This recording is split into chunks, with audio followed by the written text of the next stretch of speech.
ನಮಸ್ಕಾರ ವೀಕ್ಷಕರೇ, game changer ವಿಶೇಷ ಕಾರ್ಯಕ್ರಮಕ್ಕೆ ಸ್ವಾಗತ. ನಾನು ರಾಮ್ ಬಡ್ಗೇರ್.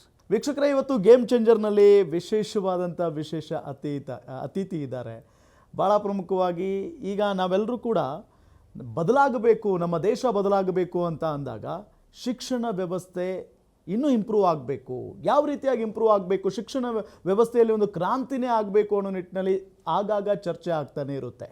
ಇವತ್ತು ಕೂಡ ನಮ್ಮ ಜೊತೆಗಿರುವಂಥ ಅತಿಥಿ ಶಿಕ್ಷಣ ವ್ಯವಸ್ಥೆಯಲ್ಲಿ ಕ್ರಾಂತಿಯನ್ನು ಮಾಡೋದಕ್ಕೆ ಹೊರಟಂಥವರು.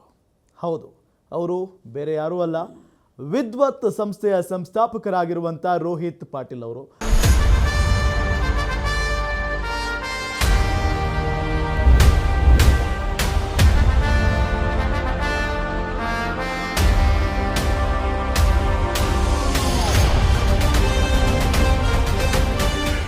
ಅವರೇ ನನ್ನ ಜೊತೆಗಿದ್ದಾರೆ.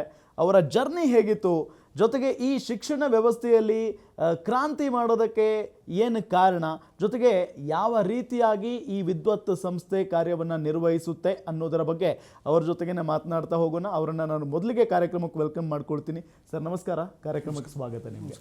ಸರ್, ಗೇಮ್ ಚೇಂಜರ್ನಲ್ಲಿ ಈ ಕಾರ್ಯಕ್ರಮದಲ್ಲಿ ನಾವು ಸಾಕಷ್ಟು ಜನ ಅತಿಥಿಗಳನ್ನು ಮಾತನಾಡಿಸಿದ್ದೀವಿ, ಅವರ ಸಾಧನೆಗಳನ್ನು ನಾವು ಕೇಳ್ಕೊಂಡಿದ್ದೀವಿ. ಬಟ್ ಈ ಶಿಕ್ಷಣ ವ್ಯವಸ್ಥೆಯಲ್ಲಿ ಸಾಧನೆ ಮಾಡಿದವರು ತುಂಬ ಕಡಿಮೆ. ಬಟ್ ಆ ವ್ಯವಸ್ಥೆಯಲ್ಲಿ ಒಂದು ಕ್ರಾಂತಿ ಮಾಡೋದಕ್ಕೆ ಹೊರಟಿದ್ದೀರಿ, ಅದರ ಬಗ್ಗೆ ನಾನು ಮಾತನಾಡಿಸ್ತಾ ಹೋಗ್ತೀನಿ. ಮೊದಲಿಗೆ ನಿಮ್ಮ ಜರ್ನಿ ಬಗ್ಗೆ ಸಾಕಷ್ಟು ಕುತೂಹಲ ಇದೆ ಸರ್. 0 to ಹೀರೋ ಆದವರು ನೀವು, ಹೆಂಗಿತ್ತು ಸರ್ ಜರ್ನಿ? ಯಾವ ಜರ್ನಿನೂ ಈಸಿ ಆಗಿರಲ್ಲ, ನಿಮಗೂ ಗೊತ್ತು. So it was never easy. ತುಂಬಾ ಹಾರ್ಡ್ಶಿಪ್ಸ್ ನಾನು ಫೇಸ್ ಮಾಡಿದ್ದೀನಿ. ಓಕೆ, ಸೊ ನಾವು ಬಿಸ್ನೆಸ್ ಸ್ಟಾರ್ಟ್ ಮಾಡಿದಾಗ ಮೈಸೂರಲ್ಲಿ ನಾನು ಲಿಟ್ರಲಿ ಏನೂ ಇರಲಿಲ್ಲ. It was one man show and ಹೊಟ್ಟೆಪಾಡಿಗೆ ಅಂತ ಬಿಸ್ನೆಸ್ ಮಾಡಿದ್ದು, ನಾನು ಸ್ಟಾರ್ಟ್ ಮಾಡಿದ್ದು. ಏನು ಬಿಸ್ನೆಸ್ ಸ್ಟಾರ್ಟ್ ಮಾಡಿದ್ದು? I was into hardware. ಸ್ಕೂಲ್ಗೆ ಸ್ಮಾರ್ಟ್ ಕ್ಲಾಸ್ ಹಾರ್ಡ್ವೇರ್ ಸೇಲ್ ಮಾಡ್ತಾಯಿದ್ದೆ ನಾನು. ಸೊ ಅದೇ ಅವಾಗ ಪಿಕಪ್ ಆಗ್ತಾಯಿತ್ತು ಬಿಸ್ನೆಸ್ಸು.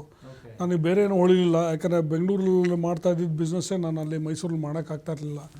ಸೊ ಮೈಸೂರಿಗೆ ಹೋದಾಗ ನಾನು ಲಿಟ್ರಲಿ ಮೈನಸ್ ಆಗಿಬಿಟ್ಟಿದ್ದೆ. ಸೊ ಸಾಲ ಎಲ್ಲ ಮಾಡಿ ಮನೆ ಮಠ ಮಾರಿಕೊಂಡು ಮೈಸೂರಿಗೆ ಹೋಗಿದ್ದು ನಾನು. ರಾತ್ರಿ 2 ಗಂಟೆಗೆ ಮನೆ ಬಿಟ್ಟಿದ್ದೀನಿ ನಾನು, ಯಾಕಂದರೆ ಬೇರೆ ಯಾರು ಸಾಲದವ್ರು ಬರದೇ ಇರಲಿ ಅಂದ್ಬಿಟ್ಟು. ಸೊ 2 ಗಂಟೆಗೆ ನಾವು ಮನೆ ಬಿಟ್ಟು ಮೈಸೂರಿಗೆ ಹೋಗಿ ತೀರಾ ಮೈನಸ್ಸಿಂದನೇ ಸ್ಟಾರ್ಟ್ ಮಾಡಿರೋದು. ಸೈಕಲಾಜಿಕಲ್ಲಿ ತುಂಬಾ ನಾವು ಅನುಭವಿಸ್ಬಿಟ್ಟಿದ್ದೀನಿ ಇಲ್ಲಿ ಬ್ಯಾಂಗ್ಳೂರಲ್ಲಿ. ಸೊ ಹಂಗಾಗಿ ಇಟ್ ವಾಸ್ ಟೋಟಲಿ ಸರ್ವೈವ್ ಆಗಬೇಕಾಗಿತ್ತು ಅಷ್ಟೇ. ಸೊ ಸರ್ವೈವ್ ಆಗಬೇಕಾಯಿತು, ನನ್ನ ಮಕ್ಕಳು ಸಾಕಬೇಕಾಗಿತ್ತು, ಒಂದು ಮೇನ್ ಥಿಂಗು. ಆಮೇಲೆ ಏಜ್ಡ್ ಪೇರೆಂಟ್ಸ್ ಬೇರೆ ಇದ್ದರು, ಅವ್ರನ್ನೂ ನೋಡ್ಕೋಬೇಕಾಯಿತು. ಬಟ್ ನಮ್ಮ ತಂದೆ ತಾಯಿ ಯಾವತ್ತೂ ನನ್ನ ಮೇಲೆ ಡಿಪೆಂಡ್ ಆಗಿರಲಿಲ್ಲ. ಬಟ್ ಆದ್ರೂ ದಟ್ ವಾಸ್ ದೇರ್. ಯಾಕಂದರೆ ನನ್ನ ಕಷ್ಟದಲ್ಲಿ ತುಂಬ ಆ ಥರ ಕಷ್ಟದಲ್ಲಿ ನನಗೆ ನಿಂತವರೇ ನಮ್ಮ ತಂದೆ ತಾಯಿ, ಪ್ಲಸ್ ನನ್ನ ಫ್ಯಾಮ್ಲಿ ನಿಂತ್ಕೊಂಡಿದ್ರು. ಯಾಕಂದರೆ ಅವ್ರು ಬಿಟ್ಟರೆ ಬೇರೆ ಯಾರು, some of my very very close friends ನಿಂತಿದ್ರು ನನಗೆ. ಸೊ ಅದು ಬಿಟ್ಟು ಬೇರೆ ಏನಿಲ್ಲ. And it was my life, ನಾನು ಸರಿ ಮಾಡ್ಕೋಬೇಕಾಗಿತ್ತು. ಸೊ ಹಂಗಾಗಿ ಇದನ್ನ ಬಿಸ್ನೆಸ್ನ ಸ್ಟಾರ್ಟ್ ಮಾಡಿದ್ದು, ಹೊಟ್ಟೆಪಾಡಿಗೂ ಅಂತಲೇ ಸ್ಟಾರ್ಟ್ ಮಾಡಿದ್ದು. ಆ್ಯಂಡ್ ಗ್ರ್ಯಾಜುಲಿ ದೇವ್ರ ದಯದಿಂದ ನಾವು ಈ ಸ್ಟೇಜಿಗೆ ಬಂದು ನಿಂತಿದ್ದೀನಿ ಇವಾಗ. ಆಮೇಲೆ ಒಂದು ಹೊಟ್ಟೆಪಾಡಿಗಂತ ಸ್ಟಾರ್ಟ್ ಮಾಡಿದ್ದು, ಇನ್ನೊಂದು ದುಡ್ಡು ಮಾಡಬೇಕು ಅಂತ ನಾನು ಸ್ಟಾರ್ಟ್ ಮಾಡಿಲ್ಲ ಬಿಸ್ನೆಸ್ಸು. ನಮ್ಮ ಅಪ್ಲಿಕೇಶನಿಂದ ಭಾಳಷ್ಟು ಕನ್ನಡ ಮಾಧ್ಯಮದ ಮಕ್ಕಳು, ಇಲ್ಲ ಉರ್ದು ಮಾಧ್ಯಮದ ಮಕ್ಕಳು ತುಂಬಾ ಅನುಕೂಲ ಪಡ್ಕೊಂಡಿದ್ದಾರೆ. ಸೊ ಹಂಗಾಗಿ ಆ ಸ್ಯಾಟಿಸ್ಫ್ಯಾಕ್ಷನ್ ಒಂದಿದೆ ನನಗೆ. ದಟ್ ಈಸ್ ಒಳ್ಳೊಳ್ಳೆ ರಿಸಲ್ಟ್ಸ್ ಬಂದಾಗಲೇ ನನಗೆ ಅದು ಮಾಡಿದ ಸಾರ್ಥಕ ಅನಿಸೋದು. ಸೊ ಅದೊಂದು ಖುಷಿ ನನ್ನಲ್ಲಿ ಯಾವತ್ತೂ ಇರುತ್ತೆ. ಸೊ ಅದಕ್ಕೋಸ್ಕರ ನಾವು ಈ ಶಿಕ್ಷಣ ಅಂತ ನನಗೆ ಅದು ಬಂದಿದ್ದು ಯಾವಾಗ ನಾವು ಫಸ್ಟು ನಾವು ಇನ್ಸ್ಟಾಲೇಷನ್ನು ಇದು ಗೌರ್ಮೆಂಟ್ ಶಾಲೆಗಳಿಗೆ ಹೋಗಿ ಅಲ್ಲಿ ಟ್ರೈನಿಂಗ್ ಕೊಟ್ಟು ಆ ಫೆಸಿಲಿಟೀಸಲ್ಲಿ ಏನೂ ಇಲ್ಲದೆ ಫೆಸಿಲಿಟೀಸಲ್ಲಿ ನಾವು ಒಂದು ಡಿಜಿಟಲ್ ಕ್ರಾಂತಿ ಸ್ಟಾರ್ಟ್ ಮಾಡಿದ್ದು ನಾವು.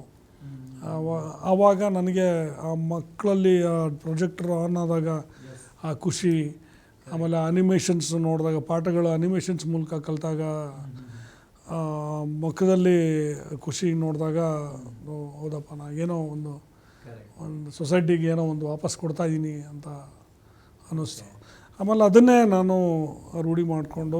ಸರ್ ಅಲ್ಲಿಗೆ ಬರ್ತೀನಿ. ಈಗ ವಿದ್ವತ್ ಸಂಸ್ಥೆಯನ್ನು ಆರಂಭ ಮಾಡೋದಕ್ಕಿಂತ ಮುಂಚೆ ನಿಮ್ಮ ಜರ್ನಿ ರೋಚಕವಾಗಿದೆ. ಅಂದರೆ ಎಲ್ಲೋ ಒಂದು ಕಡೆ ಝೀರೋದಿಂದ ಶುರು ಮಾಡ್ತೀರಿ, ಅದಾದ ನಂತರ ಒಂಚೂರು ಸಾಲ ಆಗುತ್ತೆ, ಅಲ್ಲಿಂದ ಸ್ವಲ್ಪ ಕಷ್ಟ ಶುರುವಾಗುತ್ತೆ. ಈ ವಿದ್ವತ್ ಸಂಸ್ಥೆ ಶುರುವಾಗಿದ್ದು ಯಾವಾಗ ಸರ್? ಸೊ ವಿದ್ವತ್ ಸಂಸ್ಥೆ ಸ್ಟಾರ್ಟ್ ಆಗಿದ್ದು 2013ರಲ್ಲಿ, 2013 ಸ್ಟಾರ್ಟ್ ಆಯಿತು. ಆಮೇಲೆ 2015 ಪ್ರೈವೇಟ್ ಲಿಮಿಟೆಡ್ ಮಾಡಿದ್ವಿ. ಆವಾಗ 2015 ಪ್ರೈವೇಟ್ ಲಿಮಿಟೆಡ್ ಮಾಡಿದಾಗಿಂದ ಅಫಿಷಿಯಲ್ ಆಗಿ ನಾವು ಜರ್ನಿ ಸ್ಟಾರ್ಟ್ ಆಯಿತು. ಏನು ಸರ್ ಇದು ವಿದ್ವತ್ ಸಂಸ್ಥೆ ಅಂದರೆ ಏನು? ಇದು ಹೆಂಗೆ ಕೆಲಸ ಮಾಡುತ್ತೆ? ವಿದ್ವತ್ ಅಂದರೆ ಸಂಸ್ಕೃತ್ ವರ್ಡ್ ವಿದ್ವತ್ ನಾಲೆಡ್ಜ್ ಅಂತ. ಸೊ ನಾವು ಸ್ಟಾರ್ಟ್ ಮಾಡಿದ್ದು as A told hardware start ಮಾಡಿದ್ವಿ. ದೆನ್ ಆಮೇಲೆ ನಮಗೆ ಒಂದು ಗೌರ್ಮೆಂಟ್ದು ಒಂದು ಆರ್ಡರ್ ಸಿಕ್ತು ಉರ್ದು ಶಾಲೆಗಳದ್ದು. ಸೊ ಅದಕ್ಕೋಸ್ಕರ ನಾವು ಕಂಟೆಂಟ್ ಡೆವಲಪ್ ಮಾಡಬೇಕಾಯಿತು. ಸೊ ಡಿಜಿಟಲ್ ಕಂಟೆಂಟು ಯಾವುದು ಪುಸ್ತಕದಲ್ಲಿತ್ತೋ ಅದನ್ನು ಡಿಜಿಟೈಸ್ ಮಾಡಿ ನಾವು ತೋರಿಸ್ಬೇಕಾಯಿತು ಮಕ್ಕಳಿಗೆ. ಸ್ಮಾರ್ಟ್ ಕ್ಲಾಸ್ ಅಂತ ಸ್ಟಾರ್ಟ್ ಆಗಿತ್ತು ಅವಾಗ ಕಾನ್ಸೆಪ್ಟು. ಸೊ ಅದಕ್ಕೋಸ್ಕರ ನಾವು ಡಿಜಿಟಲ್ ಕಂಟೆಂಟ್ನ ನಾವು ಡೆವಲಪ್ ಮಾಡೋಕ್ಕೆ ಸ್ಟಾರ್ಟ್ ಮಾಡಿದ್ವಿ. ಎಷ್ಟರ ಮಟ್ಟಿಗೆ ಅದು ಅಂದರೆ ಈಗ ಪುಸ್ತಕ ಓದಿ ತಿಳ್ಕೊಳ್ಳೋದು, ಡಿಜಿಟಲ್ ಅಂತ ಅಂದರೆ ನೋಡಿ ತಿಳ್ಕೊಳ್ಳೋದು, ಇದು ಹೆಂಗೆ ಅಂದರೆ ಎಷ್ಟು ಪರಿಣಾಮಕಾರಿಯಾಗಿರುತ್ತೆ ಸರ್ ಮಕ್ಕಳ ಮನಸ್ಸಿನ ಮೇಲೆ? ಸರ್ ಏನು ಅಂದರೆ ನಾನು ಟೀಚರ್ಸ್ನ ರೀಪ್ಲೇಸ್ ಮಾಡ್ತೀವಿ ಅಂತ ನಾನು ಹೇಳ್ತಾ ಇಲ್ಲ. ಟೀಚರ್ಸ್ಗೆ ಒಂದು ಎಕ್ಸ್ಟ್ರಾ ಟೂಲ್ ಕೊಡ್ತಾ ಇದ್ದೀವಿ. ಸೊ ಏನು ಗೊತ್ತಾ, ಸೀಯಿಂಗ್ ಈಸ್ ಬಿಲೀವಿಂಗ್ ಅಂತಾರೆ. ಸೊ ನಿಮ್ಮ ಮಕ್ಕಳ ಬ್ರೈನ್ಸಲ್ಲಿ ಅದು ಹೋಗಿ ಕೂತ್ಕೋಬೇಕಂದ್ರೆ ಆ ಕಾನ್ಸೆಪ್ಟು ಡಿಜಿಟೈಸ್ ಆಗಿ ಕಣ್ಮುಂದೆ ನೋಡಿದ್ರೆ, ಈಗ ಫಾರ್ ಎಕ್ಸಾಂಪಲ್ ಈಗ ಯಾವುದೇ ಮಗು ತೊಗೊಳ್ಳಿ, ಇಟ್ಸ್ ಮೋರ್ ದ್ಯಾನ್ 8 ವರ್ಷದ ಮಗು ಮೇಲಿದ್ರೆ, 7 ವರ್ಷ 8 ವರ್ಷದ ಮಗು ಮೇಲಿದ್ರೆ, ಆ ಮಗು ಯಾವ್ದಾರ ಪಿಕ್ಚರ್ ನೋಡಿದರೆ ಆ ಪಿಕ್ಚರ್ದು ಒಂದು ಡೈಲಾಗು ಇದೆಲ್ಲ ನೆನ್ಪಿಟ್ಕೊಳ್ಳುತ್ತೆ, ಆಯಿತಾ? ಸೊ ಅದೇ ಥರ ಈಗ ಬರೀ ಪಾಠ ಓದಿದಾಗ ಅದನ್ನು ಜ್ಞಾಪನ ಇಟ್ಕೊಳ್ಳೋಕ್ಕಾಗಲ್ಲ ಮಕ್ಕಳಿಗೆ. ಸೊ ಲಿಟ್ರಲಿ ಸುಮ್ಮನೆ ಓದಿದಾಗ ಅದು ಜ್ಞಾಪನ ಇಟ್ಕೊಳ್ಳೋಕ್ಕಾಗಲ್ಲ ಮಗುವಿಗೆ. ಬಟ್ ಅದನ್ನೇ ನೀವು ಸಿನಿಮ್ಯಾಟಿಕ್ ವರ್ಷನಲ್ಲಿ ತೋರಿಸಿದ್ರೆ ಜ್ಞಾಪನ ಇಟ್ಕೋತಾರೆ.